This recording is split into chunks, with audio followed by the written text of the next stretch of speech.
우리 예수님께서 40일을 굶는 일로 시작하셨어요. 그리고 6시간을 십자가에 피 흘리는 일로 끝내셨어요. 왜 40일을 그렇게까지 굶고 시작을 하셨는가? 그리고 3년 만에 결국 6시간 동안 피를 흘리셨는가? 뭐 하시려고? 만들고 싶은 게 있었어요. 온 천하 만물을 창조하신 하나님께서 또 만들고 싶은 게 있었다는 거예요.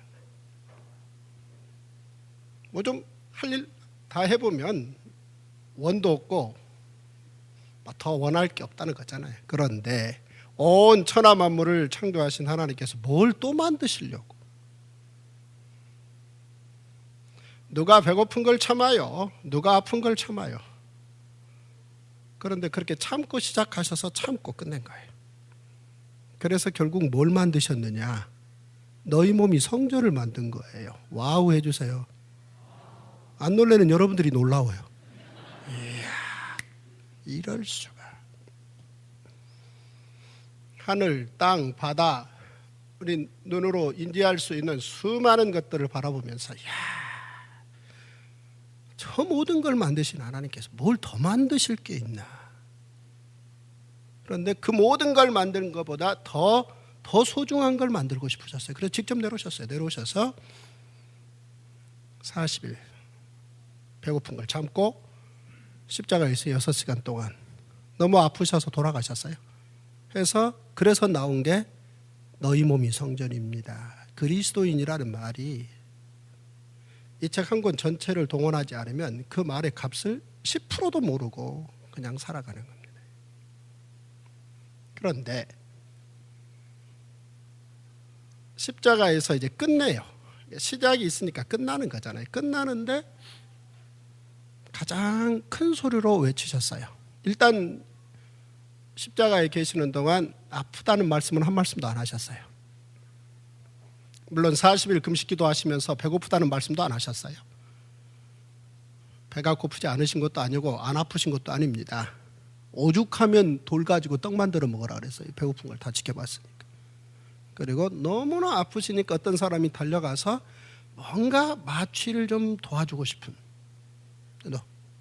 그런데도 아프다는 말씀을 안 하셨어요. 아무 말씀 안 하신 건가? 아닙니다. 약간 7마디를 말씀하셔서 가상 7원이라 그래요. 그런데 맨 마지막에 다 이루었다. It is finished. 끝났다는 거예요. 이 말이 그렇게 중요한 얘기입니다. 끝났다.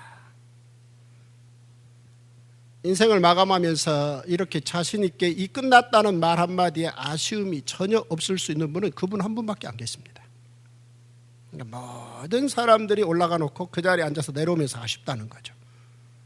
그러나 우리 예수님은 전혀 아쉬움 없다. It is finished. 끝났다. 큰 소리로 외치셨어요. 큰 소리로 외치셨다는 얘기는 힘을 쓰셨다는 건데, 힘을 아껴서 아픔을 참는 데 쓰셔야 되는데 그 힘까지 다 동원해서 크게 외치셨다는 거예요. 그래서 끝났다. 자, 그런데 동시에 그 말과 동시에 예루살렘 성전의 휘장이 위에서 아래로 찢어졌다고 성경은 기록하고 있습니다. 아니 이게 무슨 말이야? 우리 예수님이 십자가에서 끝났다라고 말씀하시는 것과 예루살렘 성전의 휘장이 위에서 아래로 찢어졌다는 거, 그게 동시적 사건인데 그걸 왜 기록한 거야?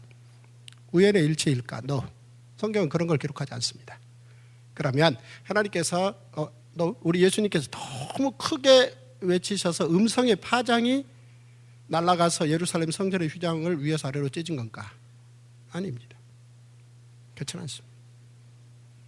그렇다면 이제 이 질문을 답해야 됩니다. 이 질문, 우리 예수님이 끝났다라고 말씀하시는 순간 예루살렘 성전의 휘장이 위에서 아래로 찢어졌다. 왜 찢어진 건데? 라고 여러분 자녀들이 여러분들에게 묻는다면 그걸 답하기 위해서는 이 성경 전체 스토리를 알아야 됩니다. 왜 찢어졌는가? 라는 걸 답하기 위해서 이제 그러면 왜 그게 처음에 있었던 건데 이거부터 답을 해야 됩니다. 성전의 휘장은 왜 있었던 거야? 자, 이 이야기를 시작하려면 찢어지는 순간으로부터 2000년 전을 거슬러 올라가야 돼요. 2000년 전에 아브라함과 이삭이 모리아산으로 가요. 3일 끝날 즈음에 아들이 질문해요. 아버지, 정신이 오락가락하세요? 2가지는 준비됐는데 1가지가 준비 안 됐잖아요 라고 질문합니다. 무슨 말입니까? 아버지가 아들에게 번제라는 걸 잘 교육시켜놨다는 겁니다. 너무나 잘 알고 있어요. 아들 이삭이 번제가 뭔지. 아브라함은 자기 생이 마감되는 순간 자기가 하나님께 드려왔던 번제를 아들 이삭이 이어가야 돼요. 그래서 이미 충분히 번제에 대해서 학습이 되어 있어서 그 질문을 한 거예요. 자, 이 질문을 잘 대답해야 돼요. 그래서 이제 아브라함이 여호와 이레, 이 고백과 질문 답을 동시에 해요. 이 말, 하나님이 준비하셨다. 이 말은 자기 고백이며 이삭에게 가장 월등한 대답이에요. 와우 해주세요.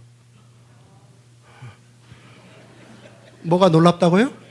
안 놀래는 여러분들이 놀랍다는 거예요.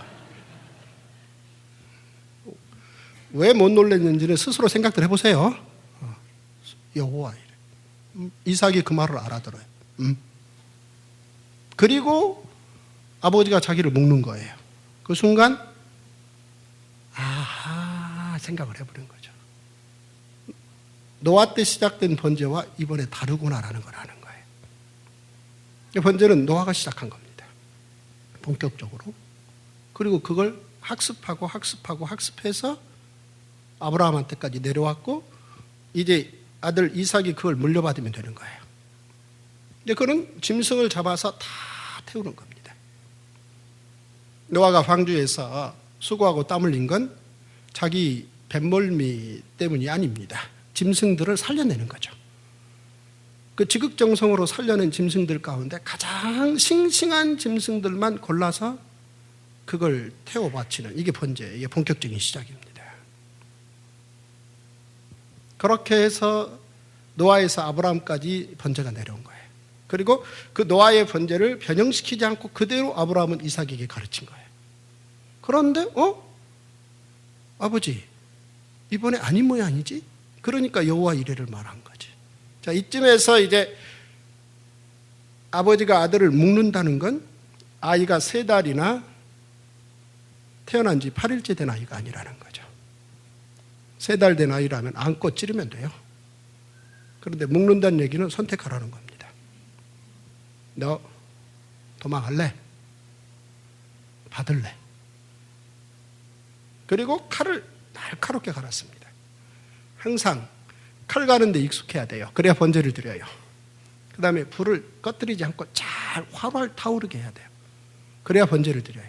이번에 칼은 더 열심히 갈았어요. 아주. 왜 칼을 날카롭게 갈았죠? 고통을 줄이려고. 녹슨 칼을 가지고 아무데나 찌르면 곤란하잖아요. 정말 날카롭게 칼을 갈아서 정확하게 고통을 최단 시간에 최짧게 끝낼 수 있는 심장에 정존 딱 하는 거죠. 묶어놓고. 그 순간 이제 아들은 선택해야 돼요. 아빠, 아니야. 전통을 따르자.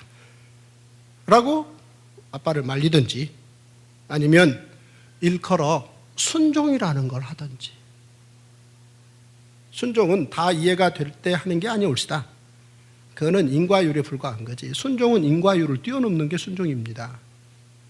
우리 머리로 이해됐을 때 따라하는 거. 이건 기계적인 거지. 이런 걸 일컬어 순종이라고 말하지 않아요, 성경은. 그래? 여호와 이레라는 말, 이 말 무슨 말인지 알겠는데 노아 이후에 내려왔던 전통적 번제에서 조금 뭔가 달라지는 하나님의 명령이 있을 수 있다는 걸 확대 해석할 수 있는 부분이에요. 그래서 그 어린아이가 눈을 감습니다. 다 이해가 돼서 감는 게 아니올시다. 그 순간 아브라함이 손에 힘 들어가는.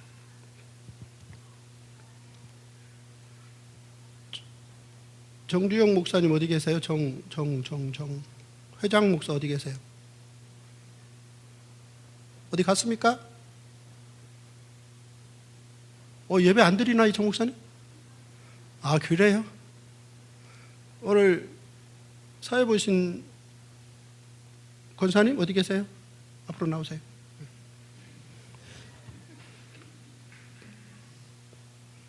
이 제 성경책입니다.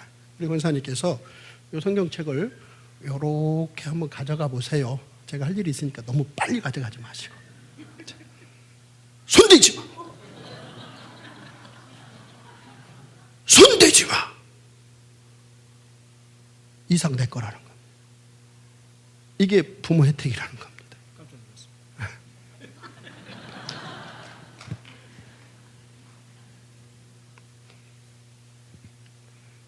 이 정도가 부모 혜택입니다. 이삭이 그 나이에 하나님께서 하나님 당신 거라는 걸 거기서 선언하는 거죠.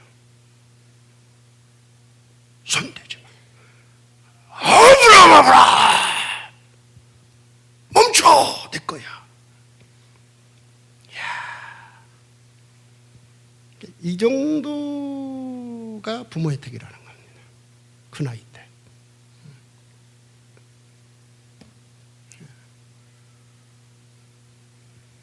여호와의 사자가 하늘에서부터 그를 불러 이르시되 아브라함아, 아브라함아 하심지라.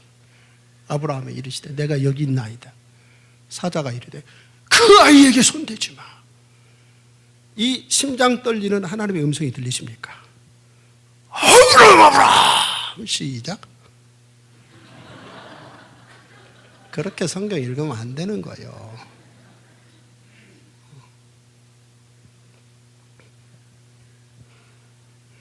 하나님의 심장 터지는 소리. 이 말을 잘 이해해야 갈보리산 십자가를 이해하게 돼요. 피조물 둘이 창조주 하나님의 심장을 터뜨려버려요.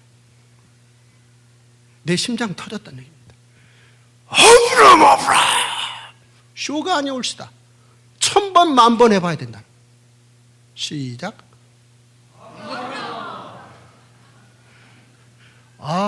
아브라함 그러면 8cm 들어가 버립니다. 아브라함, 아브라함. 인간이 수만 명이 모여서 바벨탑을 쌓은들 하나님이 기뻐하시겠습니까? 인간 수십억을 모아서 권력 하나를 만들어서 그 권력을 하나님께 바친다 한들 하나님이 그딴 걸 기뻐하시겠습니까? 그런데 아무도 보지 않는 산속 깊은 곳에서 고작 인간 둘이 창조주 하나님의 심장을 터뜨려 버렸다. 무엇으로? 제사로. 이게 번제올시다. 이 제사를 이해해야 2000년 후에 갈보리 십자가 그 번제를 이해하는 겁니다. 여러분 댁에 가서 해보세요. 네 하세요. 아브라함, 아브라함. 시작. 정말 하나님의 심장이 터져버리는. 여기에 이제 두 가지 조건으로 이 사람들이 테스트에 올라올 수 있었어요. 첫째는 실력입니다.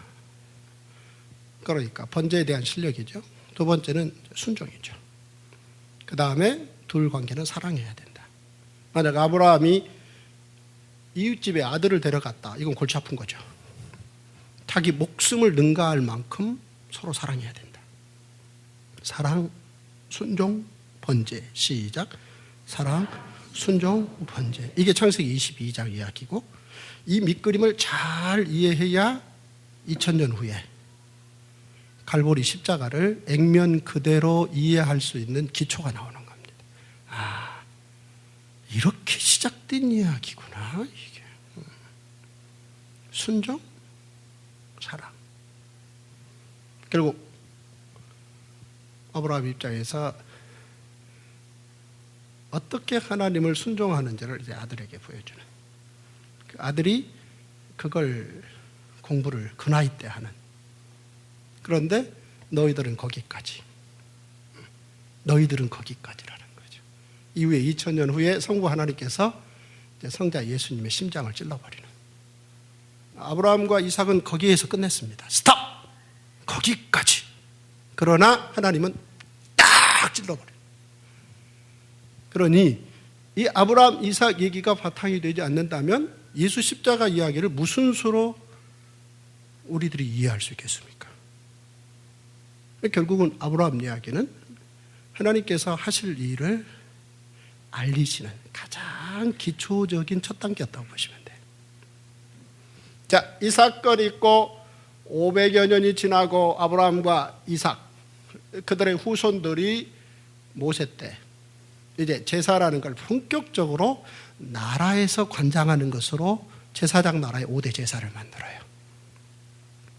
이 나라에서 시작된 이 제사는 5가지 제사는 이제 3가지 방법으로 반드시 나라법으로 지켜야 돼요. 5가지 제사란 뭐냐? 한번 따라서 하십시오. 번제, 소제, 화목제, 속죄제, 속건제. 이 5가지 제사는 3가지 방법으로. 첫째는 반드시 예물을 준비해야 돼요. 예물 없으면 제사를 바치지 않으세요. 2번째, 제사장의 도움을 받아야 돼요. 3번째, 여호와의 이름을 두려고 택한 곳에서만 제사를 드려야 돼요. 한번 따라서 하십시다. 법이요. 이런 게 법입니다. 인간들이 만든 수많은 규칙 1000만 개, 1000억 개는 소용없습니다. 이 말을 무슨 말인지 이해해야 돼요. 우리 하나님께서 온 우주 만물을 창조하실 때 인과율에 의해서 모든 걸 원칙적으로 만들었어요. 그런 원칙을 인간들이 흉내내서 만드는 수많은 것들, 그 얘기를 하고자 이 책을 쓰면 아니올시다. 진짜 중요한 건 이제 하나님께서 제사장 나라 법을 통해서 하나님 나라의 법으로 간다는 얘기입니다. 이게 법입니다. 이게. 한번 따라서 합시다. 법이요.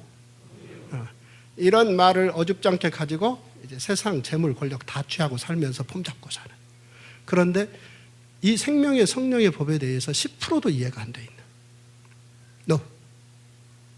이 책을 제대로 이해해야 됩니다.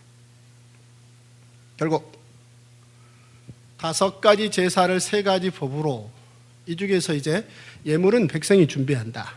그리고 제사 집례는 레위 지파인 제사장이 감당한다. 그 다음 예배 장소는 하나님이 정해주신다. 이게 회막입니다. 회막, 성막이라 그러죠. 자, 이 성막 그냥 나온 게 아니올시다. 일단 모세가 이 성막의 설계도를 전달했는데, 이 모세라는 사람은 태어나자마자 갈대상자를 탔어요. 왜 갈대상자를 탔느냐? 4가지 이유 때문입니다. 첫째는 엄마가 태웠기 때문에. 3달 된 아이가 스스로 탈 수 없어요. 2번째, 히브리 민족이 나라를 가지지 못했기 때문에. 3번째, 그 민족이 나라를 가지지 못하는 것은 애굽이 제국주의하고 있기 때문에. 그 다음 4번째, 하나님이 출애굽의 시기를 정하셨기 때문에. 모세가 왜 갈대상자를 탔는지를 이 4가지 얘기를 다 해야 그 스토리를 있는 그대로 얘기하는 겁니다. 스토리의 핵심을 빼고 주변 이야기하는 건 아무리 실력 없는 사람들도 다 할 수 있어요. 그러나 쓰여진 스토리를 있는 그대로 70-80% 이야기할 수 있겠는가? 이게 실력인 거죠. 자, 아버지는 갈대를 묶어 상자를 만들고 엄마는 태우고 누나는 망보고, 정말 끝내주는 집이에요. 그런데 그 갈대 상자에 태우면 아이가 죽을 확률 99.9%예요. 민족은 있으나 나라 없기 때문입니다. 그런데 그 갈대 상자를 탔는데 0.1%의 기적이 일어났어요. 애굽에 들어가서 40년 동안 쪽집게 과외를 받았는데, 와우, 인간이 가장 4대 문명의 최고로 월등해진 거예요. 그런데 민족 문제 건드렸다가 40년 전 갈대 상자를 탈 때보다 0.1%의 살 확률도 없어진 거예요. 그래서 도망했습니다. 광야에서 40년을 보냈는데 하나님이 오시더니, 어이, 뜨거운 감자 한번 만져보자. 싫어요. 하나님이 화를 확 내세요. 하자!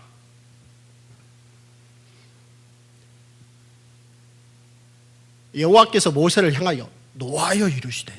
하나님이 화내셨다는 얘기가 자주 안 나와요. 여러분, 제가 어리숙하기 이를 데 없는 인간입니다만, 그럼에도 불구하고 요즘에는 누가 저를 약 올리면 제가 별로 화 안 내요. 혹시 머리는 왜 이러셨소? 이렇게 얘기하면 글쎄 옳시다. 겉으로는 그렇게 말하고 속으로는 남이사. 이렇게. 누가 저를 약 올린다 해서 제가 거기 쉽게 안 넘어갑니다. 화를 내요? 뭐 때문에 화내요? 그 정도의 화 안 내요. 근데 하나님이 화를 내셨다?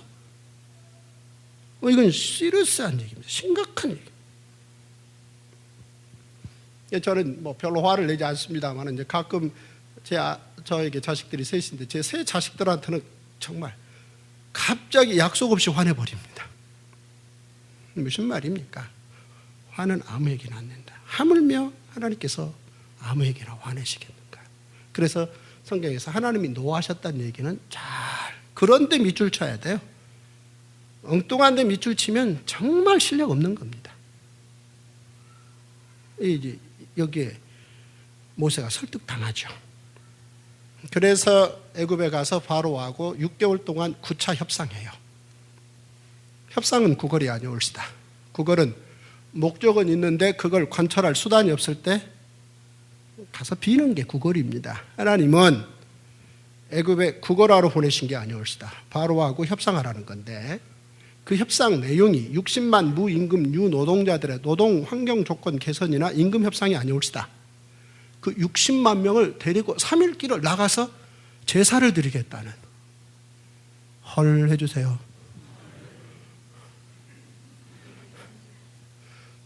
성경 스토리에 별 감동들이 없으신 것 같아요. 누가 이걸 받아요? 그러니 씨름할 수밖에 없어요. 바로가 들고 있는 건 문명이라는 거예요. 문명이라는 걸 쉽게 말씀드리면 인간은 생각을 세 가지로 해요. 방향이 크게. 하나는 내가 누구인가, 자기 존재라 그래요. 이걸 인문학이라 그래요. 그 다음 내가 누구인지 찾았어도 너와 함께 가야 돼요. 이걸 사회과학이라 그래요. 사회학이요. 내가 누구인 줄 알고 너와 함께 갈 수 있는 법적 장치를 마련했어도 우리는 낮과 밤 계절을 살아야 돼요. 이걸 일컬어 자연과학이라 그래요. 지구가 약간 기울어진 상태에서 하루에 한 바퀴 돈다. 그리고 태양을 약 한 12만 킬로 속도로 1시간에 시속 12만 킬로 속도로 태양을 한 바퀴 돈다. 근데 그러면서 낮과 밤 계절이 나오고 이걸 연구해야 봄에 씨 뿌리고 가을에 거두는 거죠. 낮에 자고 밤에 일하는, 밤에 자고 낮에 일하고. 이 세 가지를 합하면 그 시대 문명이라는 게 나와요. 지금은 21세기 문명인데 지금부터 3,500년 전에 4대 문명이 있어요. 이집트가 그걸 쥐고 있는 겁니다. 그걸 가지고 하나님의 기적을 9차례 방어하는. 그래서 헐, 하나님의 기적이 고작 그 정도였어? 라고 6개월 만에 9차 협상이 끝나는. 그때 바로가 그래요. 다시 테이블 올라오지 마. 너 죽일 거야.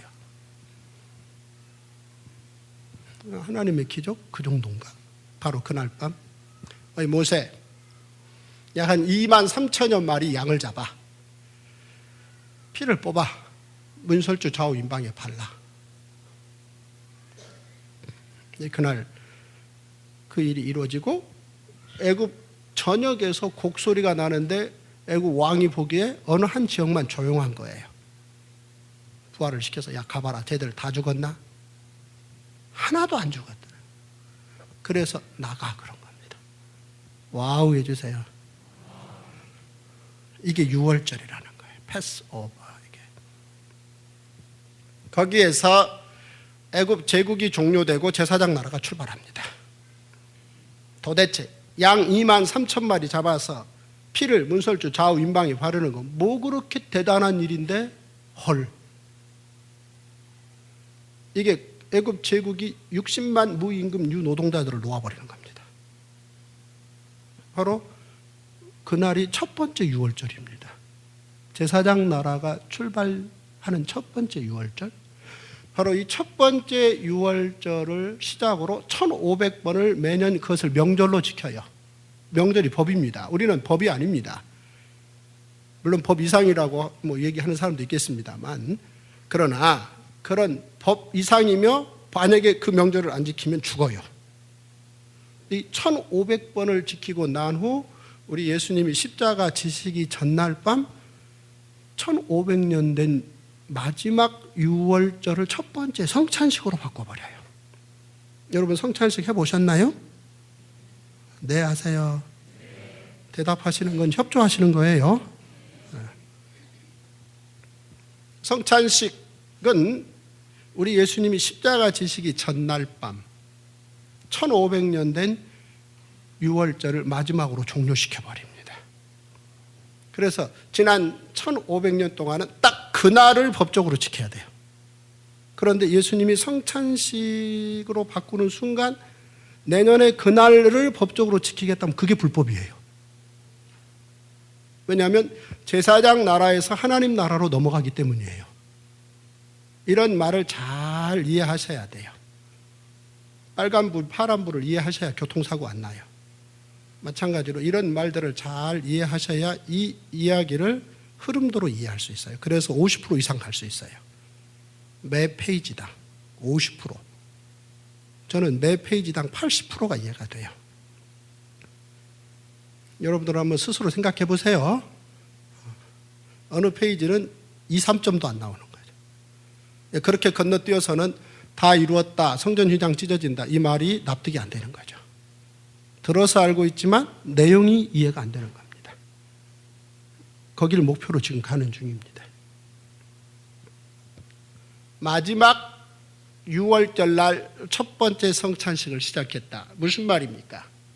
자, 마지막 6월절 날 첫 번째 성찬식을 시작했다는 얘기는 제사장 나라의 5대 제사 3가지 방법이 거기서 끝났다는 얘기입니다. 끝나고 오직 예배로 바뀌었다는 얘기입니다. 따라서 이제 첫 번째 성찬식 이후로는 매년 6월절 그날을 기념하는 게 아니라 예수를 항시 기념하는, 그리고 그 장소에서 기념하는 게 아니라 어디서나 기념하는, 이 모든 법이 다 바뀝니다. 이렇게 와우 해주세요.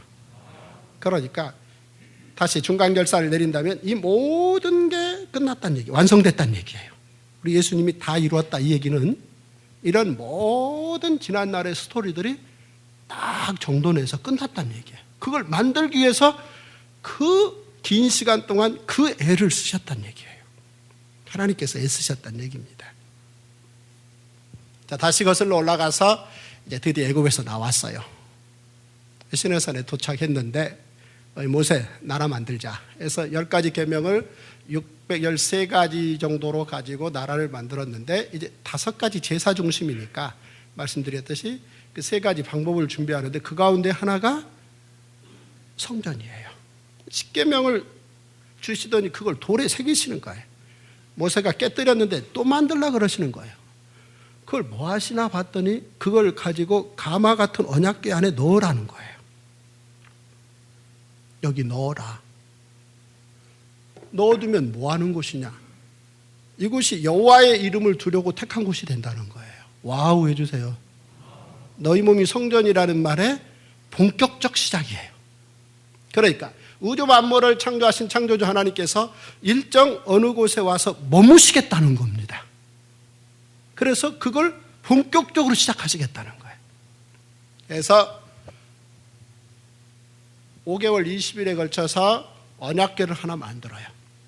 만드는데 이 언약궤는 이제 만들어지는데 곁들여진 법이 뭐냐면 어깨에 메어서 움직일 수 있도록 설계도가 돼 있어요. 알고 봤더니 500년 동안 움직여요. 근데 결국은 움직이는 법에 의해서 시내산에서 만들어진 언약궤는 여리고 성을 돌아요. 그 다음 기랏 예아림으로 갔다가 오벳 에돔의 집으로 갔다가 예루살렘으로 오는데 500년 걸렸어요. 다윗이 도발적 상상을 해요. 무슨 말이냐? 이제 더 이상 해달의 가죽으로 덮어두지 않고 해달의 가죽을 걷어버리고 건물로 그 언약궤를 모시면 어떻겠느냐라는 도발적 상상을 하는데 하나님이 나단 선지자를 통해서 3가지 조건으로 콜해요. 그 3가지 조건이 뭐냐? 궁금하세요? 눈빛들이 별로 궁금하신 것 같지가 않아요. 한번 따라서 하세요. 설계도대로. 너는 준비하고 네 아들이 짓는다. 이거 하나라도 건드리면 안 돼요. 건축의 대가는 여로보암인데 이 여로보암은 이런 설계도 없이 지 맘대로 해서 걔는 망한 거예요. 다윗은 와우 3가지. 자, 다윗 유명해요. 다윗 하면 누가 생각나죠? 골리앗이 생각납니까? 골리앗이 왜 유명합니까? 골리앗이 넌 크리스찬들에게도 유명해요. 3,000년 동안. 골리앗이 유명한 이유가 뭡니까? 그 드럼 치시는 분 아주 잘 치시던데. 골리앗이 유명한 이유가 뭐죠? 왜? 에? 강하고 큰 놈들 많아요. 왜 유명한 겁니까? 골리앗이 유명한 이유. 여러분 골리앗 다 아세요? 왜 골리앗이 유명해요? 다윗에게 죽은 놈들 많아요. 근데 왜 골리앗이 유명한 겁니까? 네? 골리앗이 유명한 이유는 절대 질 수 없는 놈한테 진 케이스로 유명해집니다. 그래서 3,000년 동안 골리앗이 유명세 타고 있어요. 자, 그런가 하면은 다윗의 아들 솔로몬도 유명해요. 왜 솔로몬이 유명하죠? 그 이상한 좀 멍청한 엄마 때문이죠. 솔로몬이 유명한 이유가 뭐라고요? 재판 때문이죠. 이 한 여인이 온 마을을 발칵 뒤집더니 나라를 발칵 뒤집었어요. 이 20살짜리가 겨우 왕 됐는데 그 여인이 만드는 사건과 딱 겹친 거예요. 그래서 나라 분위기가 뒤숭숭한 거예요. 지금 같으면 감이 안 돼요. 유전자 검식이면 3초, 3분이면 돼요. 근데 그 당시는 이게 안 되는 거예요. 한 아이를 놓고 두 엄마가 끝까지 우기는데 아무도 모르겠는 거예요. 결국 이게 커져서 어디로 올라왔죠?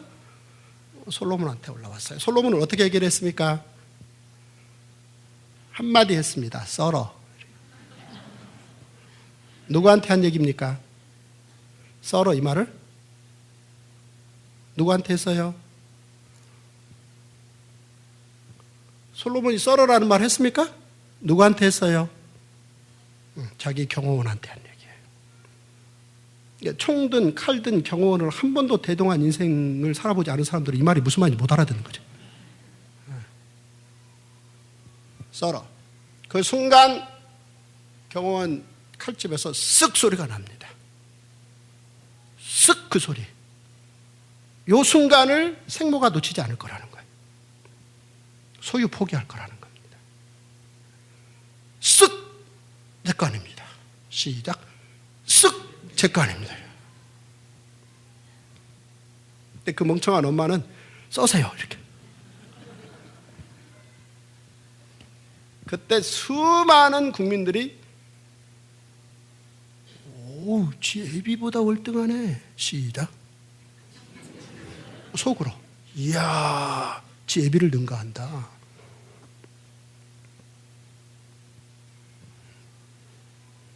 진짜 엄마는 소유 포기할 거라는 거예요. 생명 살리기 위해서. 그러니까 자, 다윗은 골리앗 때문에 절대 이길 수 없는 상대를 이겼다. 혹은 솔로몬은 그 속이려고 작정한 그 모정을 가지고 속이려고 작정하면 다 속잖아요. 그런데 그런 엄마도 구별해냈다. 이런 이유로 유명한 건가? No. 자, 우리나라에서 부자지간에 유명하다. 이 로마 역사에 가보면 율리우스 카이사르와 옥타비아누스는 이제 어쨌든 양자 사이지만 부자지간에 유명해요. 다윗과 솔로몬도 부자지간에 유명하고, 그런데 우리나라는 아직 부자지간에 유명한 사람들은 없어요. 모자지간에 유명한 사람은 좀 있죠? 누가 있나요? 사임당과 율곡. 왜 그들이 유명하다라고 우리가 동의할 수 있죠? 오, 돈에 나왔으니까. 시시한 사람들은 텔레비전이나 신문에 나와요. 진짜 유명한 사람만 돈에 나와요. 율리우스 카이사르가 그걸 시작한 거예요. 동전 만들어서 시장 내가 지배해. 거기 집어넣어 버린 거죠. 2000년 동안 모든 민족이 다 따라하고 있는 거죠. 자, 다윗과 솔로몬 왜 그렇게 3000년 동안 유명한가? 골리앗 때문에? 아니면 그 멍청한 엄마 때문에? No. 그런 시시한 이유 때문에 3000년 동안 다윗이 유명하다고 성경은 말하지 않습니다. 세상은 그렇게 말해요. 그러나 성경이 그 두 부자를 유명한 사람으로 3,000년 동안 취급하는 이유는 뭡니까?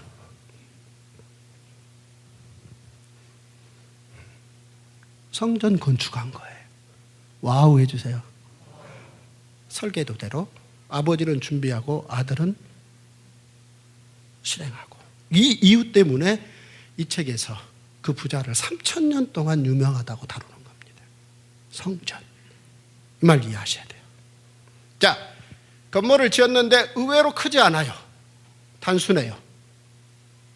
이 한 공간에, 크지 않은 한 공간에 방이 여러 개가 아니고 하나만 툭 튀어 있는데 여기 나누는 거예요. 휘장으로. 그래서 공간을 두 곳을 만든 거예요.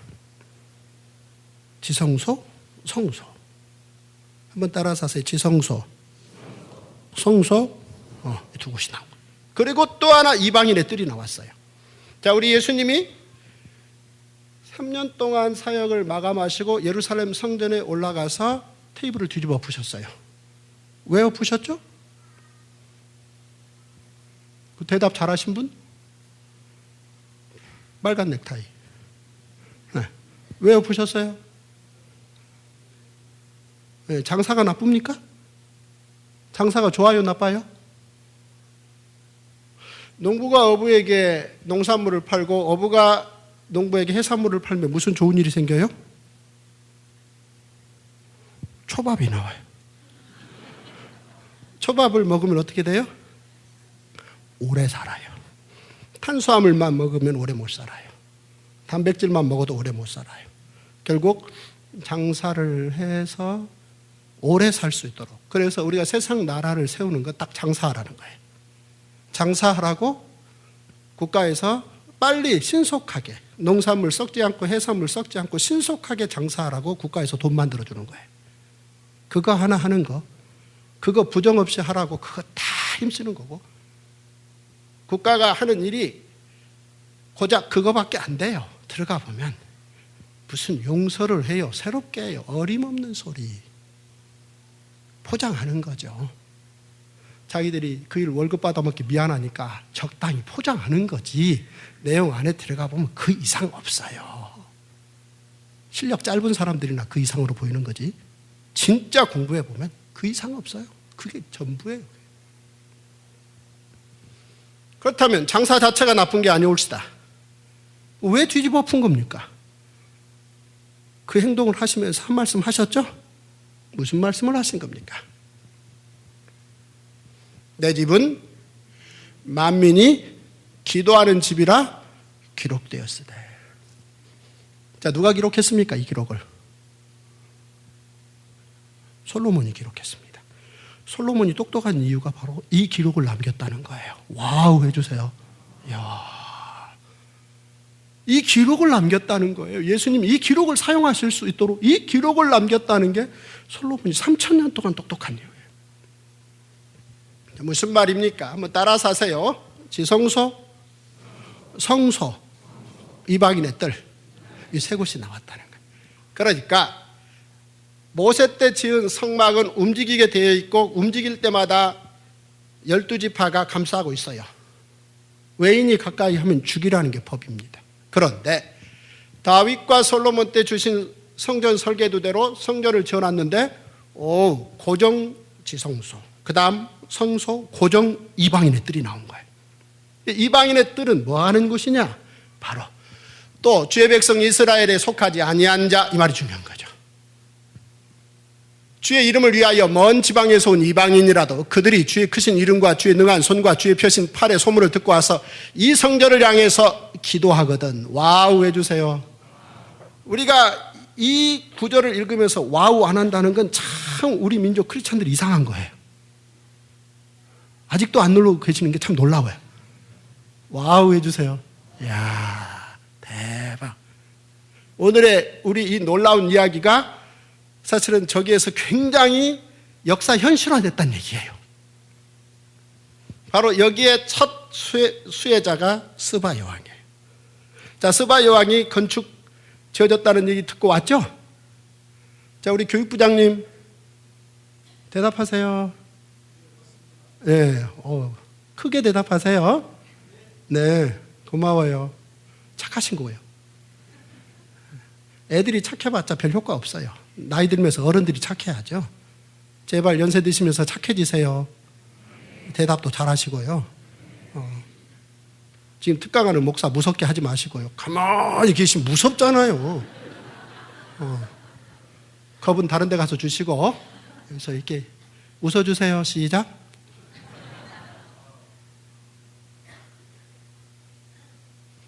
스바 여왕이 국빈으로 왔어요. 와우, 솔로몬이 와우 국빈인데 그래도 성소 들어가자. 들어가면 어떻게 돼요? 죽어요. 에이, 성소 가지고 되겠노? 쥐성소들 죽어요. 둘 다. 한번 따라서 하시오. 법이요. 이런 게 법입니다. 이런 말을 정확하게 이해해야 돼요. 이 법이요, 이게. 우리가 아무 데서나 법이요라고 얘기하는. 그럼 몇 개, 지들끼리 모여서 한두 사람 더 표 얻어가지고 만든 규칙 가지고 법이요 하고 하나님의 뜻 운운하면서 싹대질하면, 야, 부끄러운 인생이죠. 그렇게 살면. 진짜 법을 알고 나머지는 이럴 수도 있고 저럴 수도 있고. 이 법이요. 몇 년 갈 법이냐? 1000년 갈 법입니다. 이 법이 끝난다는 게 우리 예수님이 끝났다는 얘기입니다. 자, 다윗과 솔로몬, 그가 설계도대로 와우 성전을 지어놨더니 이제 그 이방인의 뜰에 누구나 와서 성전을 통해서 하늘의 하나님께 기도할 수 있는, 와우 해주세요. 이야. 그리고 이걸 자기 유다 지파나 자기 민족의 어떤 수호신을 모시는 공간이 아니라는 거. 위대한 선언. 그러니까 하나님이 솔로몬의 조상 아브라함을 통해서 모든 민족을 복받게 하시겠다고 말씀하셨는데 그 꿈이 1000년 만에 현실화된 이야기예요. 와우. 제발 와우. 그러니까 이 책 말고는 놀랄 일이 없어요. 다 거기서 거기에 다른 일들. 그러나 이 책은 한 장 한 장 펼쳐가면서 정말이야? 이걸 알고 믿으라고? 네, 이거 알고 믿으라는 얘기입니다. 와우, 이런 얘기였어, 이게. 자, 이게 이방인의 뜰입니다. 이방인의 뜰은 이방인들이 사용해요. 그런데 그곳에 예수님 당시에 대제사장 세력들이 그 이방인의 뜰을 이방인들이 와서 기도하지 못하게끔 하고 제사 드릴 곳에 반드시 예물 가져와야 되는데 먼 지방에서 온 사람들, 유대인들이잖아요. 유대인들이 멀리에서 사는 이유는 그만큼 그쪽 상권을 쥐고 있을 수 있는 능력이 있기 때문이죠. 예루살렘 가까이 오면 큰돈벌이가 안 돼요. 그러니까 그 먼 곳에서 살고 큰 돈을 들고 와요. 그런데 여호와께 예배 드리러 오면, 제사 드리러 오면서는 반드시 예물 들고 와야 돼. 근데 그 소 한 마리를 400kg를 들고 올 수 없잖아요. 그러니까 그곳에 와서 사요. 사는데 베들레헴 인근에서 이 소를 키워서, 양을 키워서 어디서 파느냐? 이방인의 뜰에 가서 팔고 있다는 거예요. 헐 해주세요. 헐. 이방인들이 설 자리를 없애버린 거죠. 왜냐하면 사업이 안 된다는 거예요. 그래서 예수님이 엎어버린 겁니다. 정리되셨나요? 네 하세요. 네. 자, 이방인의 뜰은 그렇게 사용한다. 그 다음 성소는 누가 사용하느냐? 성소는 아브라함의 후손들이 제사 드릴 때 사용하는 것이에요. 지성소는 누가 사용하죠? 대제사장이 1년에 딱 한 번. 그러니까 한번 따라서 하세요. 지성소, 성소, 이방인의 뜰. 자, 이방인의 뜰은 모든 이방인들이, 성소는 아브라함의 후손 모두가, 지성소는 대제사장이 오직 1년에 한 번. 그런데 대제사장이 오직 1년에 한 번 지성소 들어가면서 부인한테 유언해야 돼요. 여보, 나 오늘 죽을지 몰라. 왜냐하면 1년에 한 번 지성소 들어오는 날 거기서 하나님이 뭐 할 수 있어요? 죽일 수 있어요. 한번 따라서 하세요. 법이요. 이게 법입니다. 어느 한 세대만이 아니라 계속해서 그 법을 유지시키는 거예요. 하나님 그 법을 왜 정하셨어요? 그건 천국 가서 물어보세요. 근데 성경은 그게 법입니다. 그래, 대제사장이 세마포 예복 입고 딱 폼 잡고 살지만 1년에 한 번은 지성소 딱 들어가면서 죽어 나오는 거예요. 그게 대제사장입니다. 뿐만 아니라 자, 어느 나무꾼이 도끼를 가지고 나무를 쪼개다가 도끼 날이 담 넘어 지나가서 지나가는 행인을 죽인 거예요. 지나가는 행인의 가족들이 괘씸한 거예요. 저 이상하다. 타이밍 이상하다. 자, 그런 경우는 나무꾼의 그 행동에 대해서 행인 가족들이 잡으러 와요. 그러면 그 나무꾼 어떻게 하죠? 도피 속으로 도망해요. 좀 장로님이십니까? 느낌이 장로님 같은데?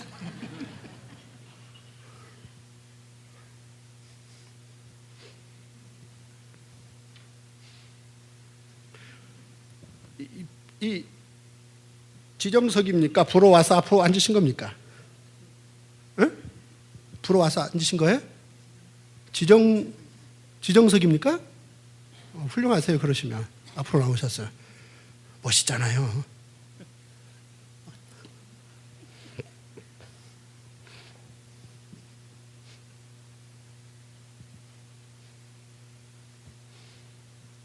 그 나무꾼은 억울해요. 물론 자기 책임이 있어요. 확인을 덜 했다는 거. 근데 뭐 늘 아침에도 쪼갰는데 그게 뭐 점심때 그걸 뭐 나무꾼이 그걸 매일 매순간 그걸 확인해야 되는 건 아니에요. 근데 어떤 면에서는 자기 부주의도 있다고 생각하겠죠. 그러나 확 쪼갰는데 훅 날아가서 죽인 거고, 행인들은 이상한 거고, 행인의 가족들은. 자, 그러면 그 나무꾼은 도피성으로 숨어 들어가서 거기에 머물러야 돼. 언제까지 머물러야죠? 언제까지 머물러야 돼요, 교육부장님? 도피성에 들어가서 죄가 밝혀질 때까지. 와우. 자, 드럼 치신 분 언제까지입니까? 성경에 그런 얘기 없습니까? 대제사장이 죽을 때까지. 그런데 문제는 여기에 현직 대제사장이 죽을 때까지예요. 따라서 그 도피성에 숨어 들어간 나무꾼과 나무꾼의 가족들은 도피성에 들어가서 발을 들여놓는 순간 후 하고 그 다음 바람이 오직 새벽기도 때 현직 대제사장 얼굴에 빨리 검버섯 피우고 그래. 그 수많은 도피성의 도피자들과 도피성의 가족들은 인지상정입니다. 자, 그렇게 많은 자들이 자기 죽기를 고대하고 있는데 그 무게를 알고 사는 사람이 대제사장입니다. 우리 예수님이 왕같은 대제사장이신데 이 대제사장이라는 게 뭔지 뚜렷하게 알아야 되는 거죠. 이야, 쉽지 않겠다. 자, 드디어 이제 왕같은 대제사장이신 우리 예수님이 들어가세요. 들어가셔서 십자가를 지시는 거예요. 그러는 순간 다 이루었다 라고 말씀하시고 예루살렘 성전의 휘장이 위에서 아래로 찢어져요. 이 말은 한마디로 쉽게 말씀드리면 더 이상 대제사장이 지성소 들어갈 이유가 없어졌다. 이 말이 중요한 거예요. 단번에 끝냈다는 거예요. 와우. 지난 1500년의 반복은 이 단번을 위함이었다는 거예요. 와우 해주세요. 네, 이럴 수가. 자, 무슨 얘기입니까? 그리스도께서는 장래 좋은 일의 대제사장으로 오사 손으로 짓지 아니한 것, 곧 이 창조에 속하지 아니한 것. 자, 손으로 지은 게 있다는 겁니다. 그래서 당연히 창조에 속한 거죠.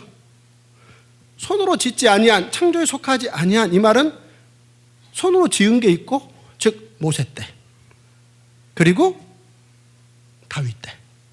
자, 이 손으로 지은 것은 당연히 창조에 속한 건데 놀랍게도 이걸 손으로 지은 이유는 손으로 짓지 아니한 예수 십자가를 알리기 위한 예고편이었다는 겁니다. 와우 해주세요. 제발 놀래주세요.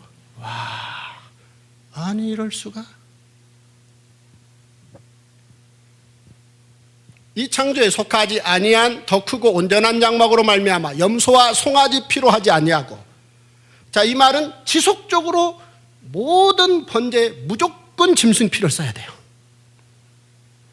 자, 이 말은 아니하고를 말하기 위해서예요. 이 피를 그렇게 오랫동안 쓴 이유는 우리 하나님이 짐승 혐오자라서 그러신 게 아니고 예수 그리스도의 보혈을 정말 알려주기 위함이었다는 거. 와우 해주세요. 제발 놀래주세요. 야. 그리고 오직 자기의 피로 영원한 속죄를 이루사 단번에, 자, 매년 들어가야 돼요. 매년 들어가야 되는데 이것은 단번에 끝내기 위해서였다. 그러니 우리 주님 예수 그리스도의 이 온전한 십자가 번제 사역을 위해서 아브라함 때부터 이렇게 차근차근 스토리를 쌓아왔다는 거예요. 그래서 그걸 딱 끝내는 순간 성전의 휘장이 찢어지고 더 이상 대제사장이라는 예수님을 준비한 예고된 사람들이 더 이상 들어갈 이유가 없어졌다라고 보시면 돼요. 자, 그러면 예수님이 단번에 성소에 지성소에 들어가셨다. 대제사장은 왜 그렇게 목숨을 걸고 지성소에 들어갔는가? 이 질문이 약간 필요해요. 이 질문은 나라 이야기니까 대통령 이야기로 갑시다. 대한민국 대통령이 되면 뭐가 좋죠? 우리 교육부장님?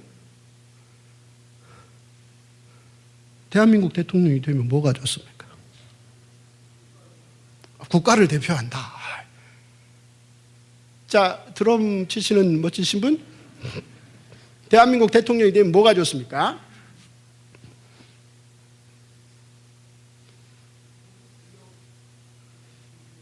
네, 일단 청와대에 나와서 하루 종일 차 타고 돌아다니면서 다시 청와대로 들어갈 때까지 빨간불은 한 번도 안 보죠? 그 다음 비행기 한 500대 돌려 해도 큰 집 안 가죠? 이런 거 시시한 거죠. 600여 명의 장차관을 통해서 470조를 결제하는 게 재밌을 거예요. 300여 명의 국회의원들을 거부권을 통해서 바지저고리 만들어버리는 게 재밌을 거예요. 그보다 더 재밌는 게 뭐죠? 자, 우리가 뭔가 의견 갈등이 생겨서 우리 권사님하고 티격태격 하다가 우리 권사님이 제 옥수수를 다 뽑아버렸어요. 자, 그런 경우는 이거는 미안합니다. 회사가 달라들어서 사과해서 될 일이 아니고 이건 국가가 나서야 돼요. 3번 따져봐요. 그리고 큰 집 보내버려요. 큰 집 보내버리면 기록이 남아요, 안 남아요? 끝까지 남아요, 큰 집 가면. 근데 그 큰 집에 있는 기록을 지울 수 있는 사람이 유일하게 누구예요? 딱 사명권이라는. 자, 그거 하고 싶었어요. 그거 하고 싶다가 21살 때 어머니 제 무릎에서 숨 떨어지는 모습 보고 목사 되어서 지금 여러분 이렇게 만나고 있는 겁니다. 제 아들이 그거 하려고 준비하고 있어요. 사명권에 사인한다. 누가 용서를 해요? 평생 용서 못해요. 부모가 자식도 용서 못하고요. 남편이 부인도 용서 못하고요. 자식이 부모도 용서 못해. 무슨 수로 용서를 해요? 따져 묻기는 하고 꿍하고 평생 살 뿐이지. 그런데 사명권 얘기하는 것이 옳시다. 대통령 정도 되면 딱 사면. 대제사장이 왜 목숨 걸고 지성소에 들어가느냐? 폼 잡으려고요? No. 하나님의 용서권 받아내는 겁니다. 이게 1500년의 제사장 나라의 법이요. 따라서 하십시오. 법이요. 자, 이 법을 만든 이유는 우리 예수님이 단번에 하나님의 사면을 받아내려고. 와우 해주세요. 이 일을 완성하러 오신 거예요. 안 놀리는 여러분들이 너무 와우 해주세요. 이야, 이 말을 알고 믿으라고요? 네. 이 말을 알고 이 말을 믿으라는 겁니다. 이 말을 모르면 더 말할 말 없어요. 알고도 안 믿겠다. 무슨 말이 필요하겠어요? 그런데 이 말을 알고 믿는가? 제가 그러고 있더라는 거예요. 아니 세상에 이 말을 알고 제가 믿고 있더라는 거예요. 그래서 우리 예수님이 이 일을 끝냈다는 겁니다. 단번에.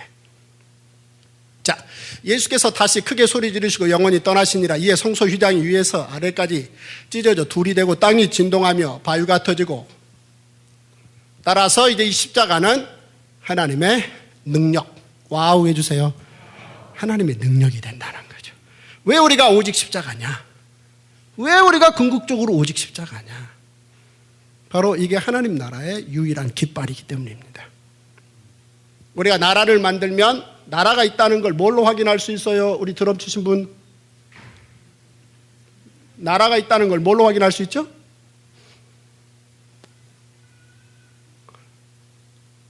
다음에도 드럼 계속 치세요. 나라가 있다는 걸 뭐로 확인할 수 있죠? 애들한테 쉽게? 국기. 또 하나는 화폐, 돈. 두 가지 상징을 만들어요. 이 두 가지 상징을 가지고 세상 모든 사람들을 하나로 묶고 편하게 도와줘요. 그런데 돈, 태극기보다 더 능가하는 하나님 나라의 상징이 십자가. 그 이전의 상징은 언약궤. 이해되셨나요? 언약궤 하다가 상징이 십자가로 딱 바뀌어서 2000년 동안 다 쓸어버린 거예요. 온 나라.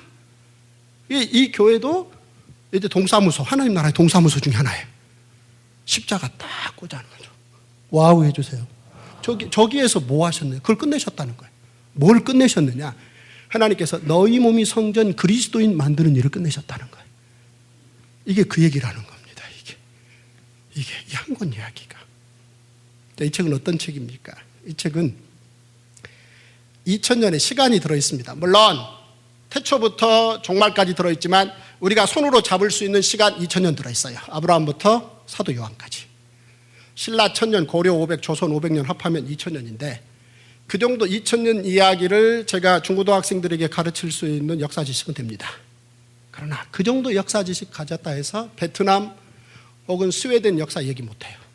그런데 이 2000년 시간 이야기 가지고는 시간의 주인이 하나님이시라는 걸 고백할 수 있어요. 놀래주세요. 와우. 고작 2000년 딱 넣어서 시간의 주인이 하나님이시라. 그 다음 이 책에는 1500곳의 공간이 들어있어요.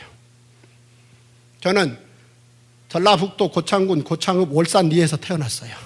지금 경기도 가평군 설악면 회곡리에 살고 있어요. 태어나서 살고 있는 곳을 말함으로 지명 8개를 말했어요. 제 머릿속에 이를테면 미국의 수도, 미국의 도시들 등등 제 머릿속에 지명들이 한 10,000개 이상 들었어요. 그런데 이 책은 고작 지명들이 1500곳밖에 없어요. 근데 이 1500곳의 지명, 물론 여러분들은 3곳 있죠. 에보라, 예루살렘, 유다, 사마리아밖에 없죠. 1500곳의 지명을 통해서 모든 공간이 하나님의 소유라는 걸 말해요. 와우 해주세요. 그 다음 여기엔 5,000명의 인간이 들어있어요. 제가 보통 연말에 카드 보내는 한 4,000명 카드를 보내요. 근데 고르고 골라서 이 책은 5,000명밖에 없어요. 저는 이 5,000명 가운데 거의 한 4,500명이 누군지 알겠어요. 1,500곳의 공간 가운데 거의 1,200~1,300곳을 어딘지 알겠어요. 2000년의 시간 가운데 대략 아브라함 때부터 시작해서 사도 요한까지 거의 70~80%를 알 수 있어요. 한마디로 매 페이지당 80%씩 이해가 된다는 겁니다. 그래서 뭐 하자는 거냐? 너 스토리 많이 알고 있다고 자랑하는 거냐? 너 이 스토리는 인간의 스토리가 아니고 결국 하나님이 인간을 동역자 삼아 창조주 하나님이 누군지를 써내려간 이야기라는 거예요. 와우 해주세요. 그래서 그분을 아는 거예요.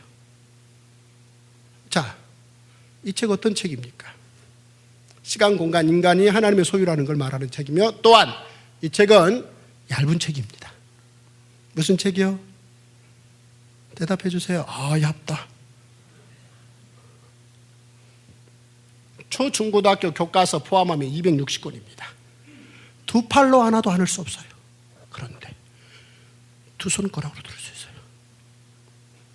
하늘을 두루마리 삼고 바다를 먹물 삼아 하나님의 사랑을 기록한 들 다 기록할 수 없다 그랬어요. 한마디로 요약 압축했다는 거예요. 이렇게 얇을 수가 없어요. 한번 따라서 하세요. 얇다. 이 생각을 하셔야 부분 읽지 않습니다. 이 얇은 책을 뭘 부분 읽어요? 저는 1000번 읽었습니다. 처음부터 끝까지 한 페이지도 빼놓지 않고. 그 다음 이 책은 어떤 책이냐? 소리내서 읽을 만한 유일한 책입니다. 제가 10년 전에 성대 수술하고 말 못하고 기도원에 3달 동안 머물러 있으면서 후회스러웠어요. 하나님, 성경을 소리를 내서 제대로 읽어본 적이 없네요. 그래서 하나님 성대 돌려주세요. 그리고 회복되고 난 후 하루에 10시간씩 100일 동안 성경 전체를 소리내서 읽었어요. 그때 많이 울었어요. 하루도 울지 않는 날이 없었어요. 성대가 아파서 운 게 아니에요. 눈으로 읽던 성경을 소리내서 읽다 보니까 가슴이 막 터져버릴 것 같아서. 아브라함 시작. 한 번도 안 해보신 거예요. 그 하나님의 심장 터지는 거예요. 눈으로 슬쩍 지나가 버린 거죠. 소리내서 읽을 만한 유일한 점. 더 목소리 늙으시기 전에 제발 성경들 소리내서 읽어주세요. 눈으로 읽다 보면 한 3페이지 읽고 난 다음에 뭘 읽었는지 몰라요. 소리내서 읽다 보면 2문장 딱 읽다가 딴 생각하면 바로 혀에서 얘기해줘요. 임마 너 딴 생각하고 있잖아. 소리내서 읽을 만한 유일한 책. 그 다음 1년에 10번 통독할 책입니다. 1년에 몇 번이요? 자, 우리 권사님이세요? 연세가 어떻게 되셨어요? 52? 그보다 한 살 더 많으신 거예요? 1년에 10번입니다. 1년에 10번이라는 말은 5살 아이들에게 해당됩니다. 5살 때 시작하면 1년에 10번이면 돼요. 그러면 20살이면 150번 읽고 20살 시작할 수 있어요. 그런데 우리 권사님이 52이시라면 우리 권사님은 지금부터 시작해서 1년에 30번. 그래도 이 너무 못 미치는 거예요. 1년에 몇 번이요? 따라서 하세요. 1년에 10번. 저는 이 책을 1000번 읽었습니다. 1000번. 제가 1년에 10번 하자 이 운동을 시작했어요. 10년 전에. 그리고 이제 가장 먼저 그 운동을 따라 해준 친구가 제 큰딸이에요. 근데 큰딸 성경책을 제가 안 들고 왔는데요. 제 책은 모든 페이지에 밑줄이 있어요. 근데 제 큰딸한테는 1년에 10번씩 100번 읽는 동안 밑줄 치지 말라 그랬어요. 왠지 아셨죠? 밑줄 쳐서 손해났다는 걸 나이 50에 발견했어요. 아니, 이걸 제가 제 자식들한테 물려줄 수 없잖아요. 그래서 밑줄 치지 말고 100번 읽고, 그래서 이제 100번 읽은 책을 저한테 선물했고, 101번째부터는 밑줄 치면서 읽으라는 거죠. 남의 나라 이야기하는 것 같죠? 우리나라 이야기입니다.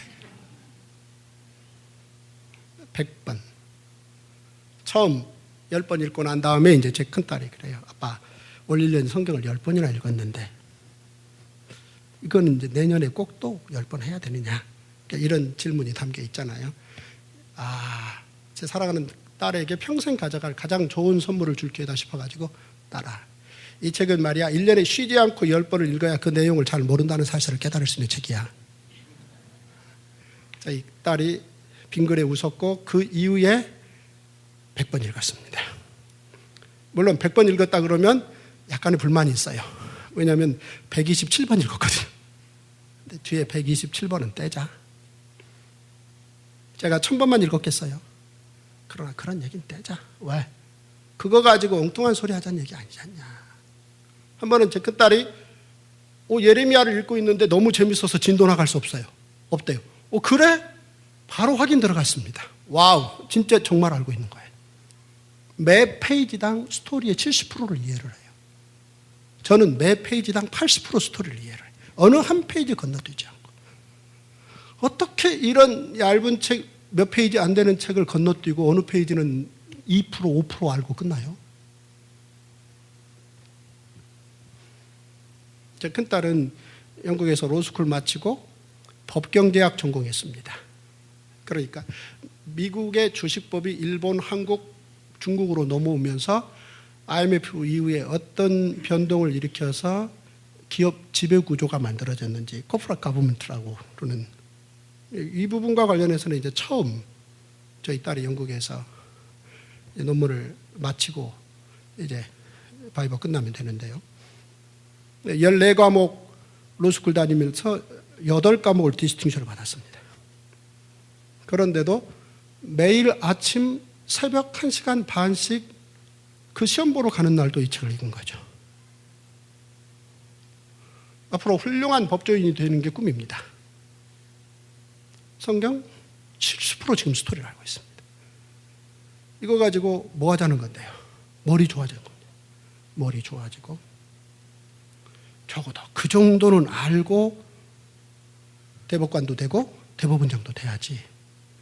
이 책 50%도 모르고 대법원장이 된다? 이게 법인데?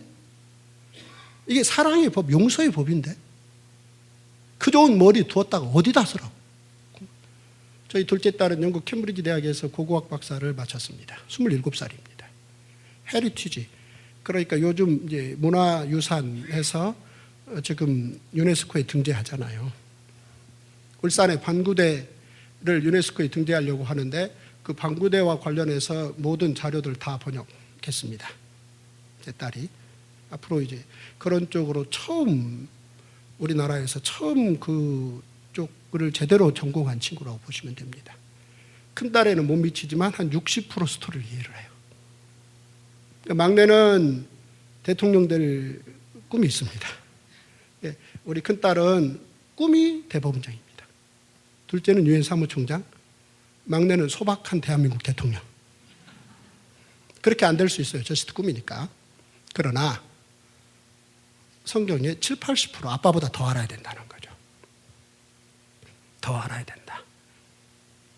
머리가 좋아지는 것은 물론이고 근본적으로 이 책을 70%로 안다는 얘기는, 이 책의 기록의 70%를 안다는 얘기는 하나님과 그만큼 가까워진다는 건데, 이 이상 뭘 바랄 게 있는가? 이 이상 뭘 바랄 게 있는가? 이 책 이상으로 머리 좋아지게 하는 책이 있다고 보는가? 의학서적 외워서 머리 좋아진다고 보는가? 그렇다면 이 책은 더 좋아진다. 법학서적 공부해서 머리 좋아진다고 믿는가? 그렇다면 이 책은 더 좋아진다. 두말 필요 없다. 문제는 의학서적을 펼쳐서 10년 보는데 20% 아는 사람이 칼 잡으면 되는가? 안 된다. 그 머리 좋아지는 게 아니다. 이 책 한 권이면 충분합니다. 성경 한 권이면 충분합니다.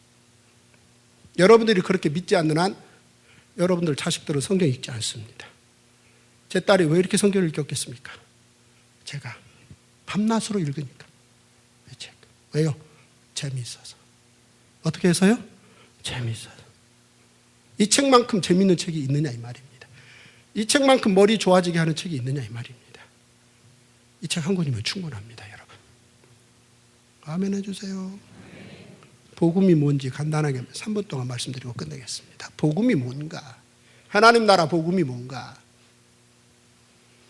예수의 신분, 공로, 가르침, 이 세 가지를 묶으면 good news, the good news of the kingdom of God, 하나님의 good news인데요. 그런데 예수의 신분이라는 게 무슨 말이냐? 한번 따라서 하십시다. 예수님은 4대 성인의 한 분이 아닙니다. 우리 예수님은 4대 성인의 한 분이 아닙니다. 다른 분들은 피조물입니다. 우리 예수님은 피조물이 아니올시다. 하나님의 아들입니다. 한번 읽어주세요. 위에서부터 아래까지 시작. 하나님의 아들 예수 그리스도의 복음의 시작이라. 너가 만일 하나님의 아들이거든 명하여 이 돌들로 떡덩이가 되게 하라. 너가 하나님의 아들 그리스도인지 우리에게 말하라. 주는 그리스도이시오 살아계신 하나님의 아들이시니이다. 즉시로 각 회당에서 예수가 하나님의 아들이심을 전파하니 우리가 다 하나님의 아들을 믿는 것과 아는 일이 하나가 되어 온전한 사람을 이루어 누구든지 예수를 하나님의 아들이라 시인하면 하나님이 그의 안에 거하시고 그도 하나님 안에 거하느니라. 40일 금식기도 딱 끝나니까 사탄이 와서 딱 치는 게 네가 하나님의 아들이거든 신분을 건드려요. 정확하게 3년 후에 대제사장이 사내들인 고개법정에 딱 모아놓고 우리 예수님한테 네가 하나님의 아들이냐고 물어요. 그렇다라고 말하자 신성모독으로 처단해버려요. 예수의 신분 문제입니다. 예수의 신분이 하나님의 아들이냐 아니냐. 와우 해주세요. 와우. 이게 복음의 시작입니다. 이 부분이 뚜렷해야 돼요.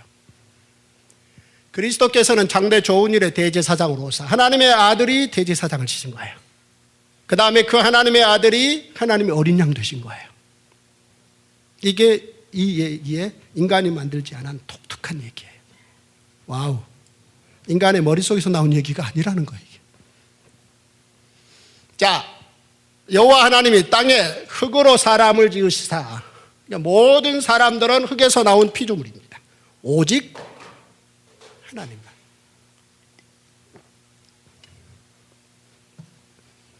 만물이 다 그로 말미암고 그를 위하여 창조되었고 또한 그가 만물보다 먼저 계시고 만물이 그 안에 함께 섰느니라. 예수의 신분은 하나님의 아들이다. 자, 두 번째 예수의 공로는 십자가 대속입니다. 한번 따라하십시오. 예수의 공로는 십자가 대속이다. 자, 본문 몇 곳 읽어보겠습니다. 시작. 인자가 온 것은 자기 목숨을 많은 사람의 대속물로 주려 함이니라. 그가 모든 사람을 위하여 자기를 대속물로 주셨으니 기약이 이르러 주신 증거니라. 그리스도의 십자가가 헛되지 않게 하려 함이라. 십자가의 도가 멸망하는 자들에게는 미련한 것이요 구원을 받는 우리에게는 하나님의 능력이라. 내가 너희 중에서 예수 그리스도와 그의 십자가에 못 박히신 것 외에는 아무것도 알지 아니하기로 작정했다. 와우. 그의 십자가의 피로 화평을 이루사 만물 곧 땅에 있는 것들이나 하늘에 있는 것들이 다 그로 말미암아 자기와 화목하게 되기를 기뻐하셨다. 자, 우리가 순신 형님과 세종이 형님을 높이는 이유는 공로가 있기 때문이죠. 그러나 우리 순신 형님의 공로가 베트남에는 아무 의미가 없습니다. 오직 예수 십자가만 하늘과 땅의 공로가 발생했다는 거예요. 와우 해주세요. 왜요? 그분이 하나님의 아들로 십자가를 지셨기 때문입니다. 이게 복음의 두 번째 이유입니다. 와우. 아니 이럴 수가. 바울이 얼마나 똑똑한 사람인 거니 그는 딱 잘라 얘기해요. 내가 너희 가운데 예수 그리스도와 그의 십자가에 못 박히신 것 외에는 다른 거 알고 싶지 않다는 거예요. 공부를 안 해본 사람들은 이 말이 무슨 말인지 모릅니다. 이 땅에 지금 21세기 우리나라의 지성인들이 누굽니까? 인문학과 관련해서 저와 한번 지성으로 한번 맞붙어볼 사람 누구 있습니까? 없습니다. 수많은 고대 인문학 책들 다 읽었습니다. 어지간한 책들은. 무슨 얘기입니까? 성경만 1000번 읽고 하는 얘기 아니올시다. 바울이 짧은 사람이 아니올시다. 그가 주저없이 말합니다. 내가 예수 그리스도와 그의 십자가에 못 박히신 것 외에는 다른 거 알고 싶지 않다. 와우 해주세요. 아니 이럴 수가 해주세요. 진짜 똑똑한 사람이에요. 정확하게 이 얘기를 이해했다는 거예요. 그래서 결국 하늘에 있는 것들, 땅에 있는 것들, 과거, 현재, 장차일까지 다 하나님의 능력이 발휘됐다. 공로의 능력. 공로 세우잖아요. 그래 연금 주잖아요.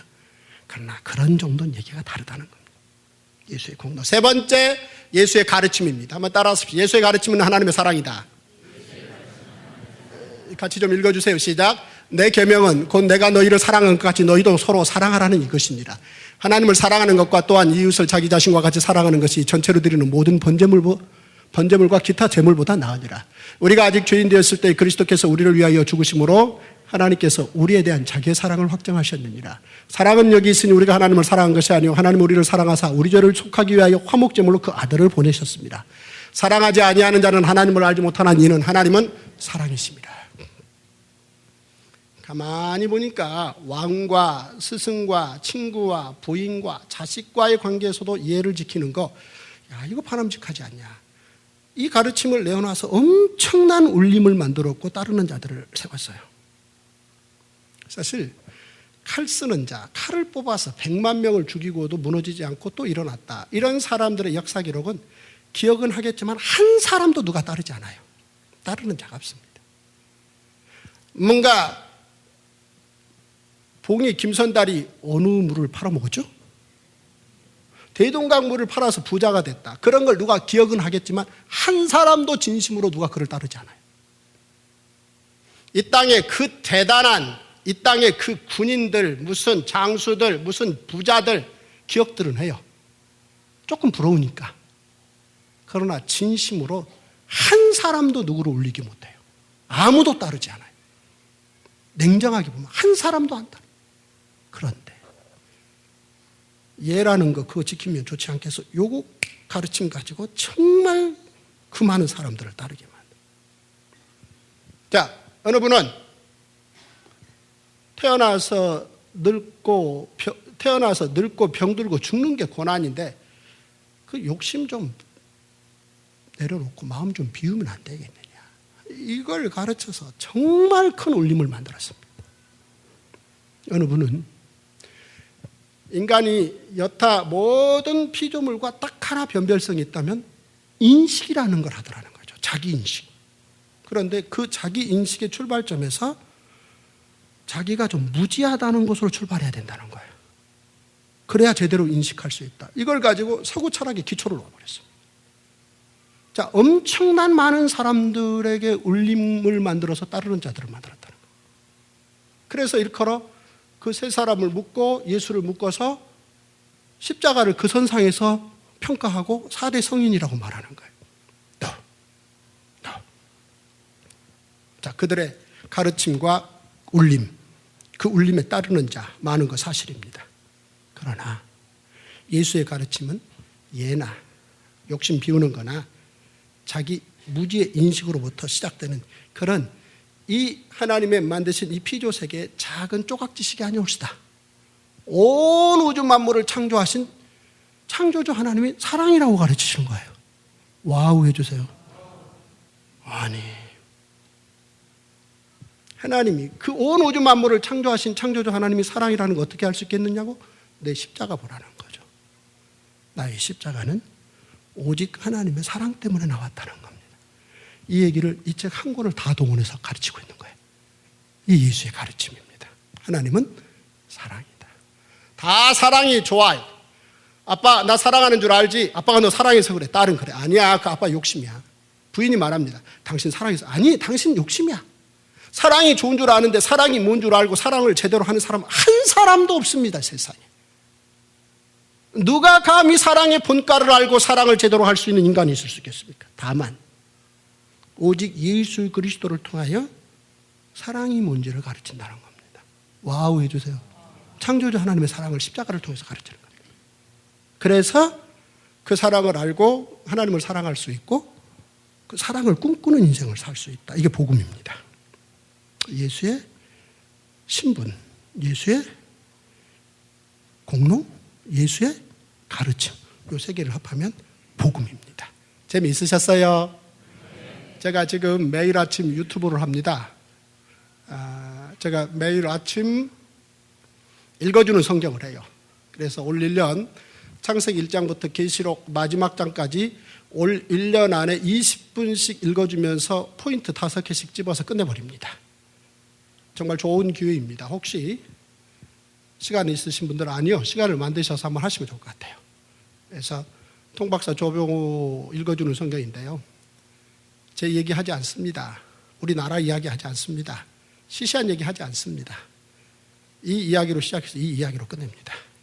누구나 쉽게 편하게 1년 안에 성경 전체를 지금 여러분들이 들으셨던 것보다 더 재미있게 해줘요.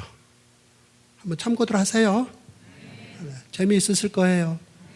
자, 우리 교육부장님 이름이 어떻게 되세요? 훌륭하세요. 고맙습니다. 자, 우리 드럼 집사님, 권사님, 예? 전도사님, 부럽습니다. 제가 딱 하나 하고 싶은 악기가 드럼입니다. 다음에 가르쳐 주세요. 우리 존경하는 유 목사님 배워서 참 좋고요. 훌륭한 아들 사위, 또 지난 20년의 그 귀한 삶 제가 존경하고 참 멋지신 분입니다. 여러분 멋진 교회가 더 멋져지기를 기대하겠습니다. 이 책 한 권이면 충분합니다. 기도하겠습니다. 좋으신 아버지 하나님, 성경 선물로 주셔서 감사합니다. 이 선물이 정말 내 인생의 선물 될 수 있도록 늘 꿈꾸고 땀 흘리는 놀라운 우리의 남은 생이 될 수 있도록 인도하여 주시옵소서. 우리 주님 예수님의 이름으로 기도합나이다. 아멘.